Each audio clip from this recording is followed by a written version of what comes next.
Do you all believe that web apps can compete with native apps on a level playing field on iOS on the long term? Or they always be behind, always be hamstrung by the technology access?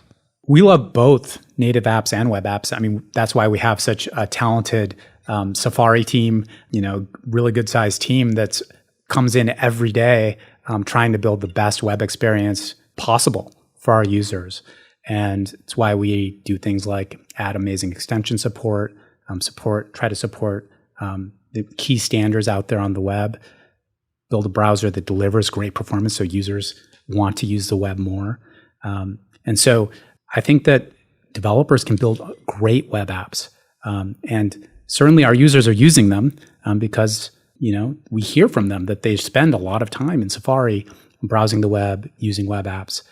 So it seems like there are great apps being written and used out there on our platforms and in our browser. The reason I ask that is because it seems like when I look at the web technologies that y'all are usually slower to add or haven't added yet, it makes total sense that you're going for the power, the performance, and the privacy. Yep. I think that's a nice killer 3 Ps. Adam and I both already memorized it, so you have a nice trio there. Even us louts can memorize that one. That you add things that make sense. Like, so you've recently added lazy loading images. That's one that we've all been waiting for because that's performance, right? That's great for websites. WebP was one that maybe you thought had some performance problems. I'm just assuming things happen. And you're adding WebP, HTTP3. Like, these are things that are being added or have been added in Safari 14. Yep. But it's the platform features like Web Bluetooth, Web VR, Web GPU, where it's really like, hey, let's make the web a platform for apps that Safari doesn't support.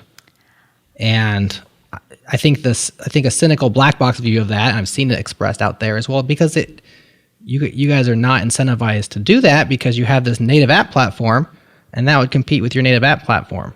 And from the outside, I can see where that's the conclusion made, but y'all are on the inside, so that's why I asked the questions. First of all, thanks so much for talking to us. This is awesome. What do you think of that particular angle at why these particular features don't make it into Safari? I don't think that's it. I think it's more that it goes back to something that we said earlier in the conversation, that we're incredibly thoughtful as we think about these standards that we add to Safari. One of the things that that we've talked about a lot so far is privacy. And as we think about these standards and the idea that somebody could get a link and go to a website that's asking to do a Bluetooth scan, that's something that we think about a lot, right? Yeah.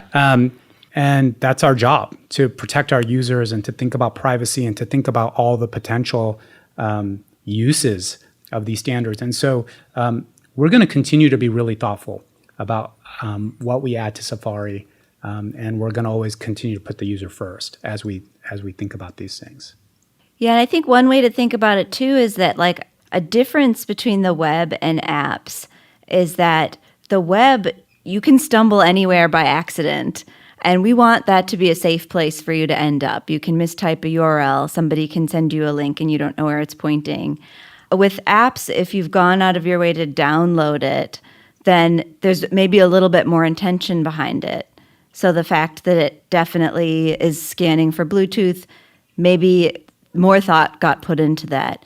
If you're just stumbling across the internet and there are all of these potential traps that you don't want to fall into, like, we want to really think that through. The web should be safe. You shouldn't be afraid to click a link. There shouldn't be consequences if you go to the wrong site.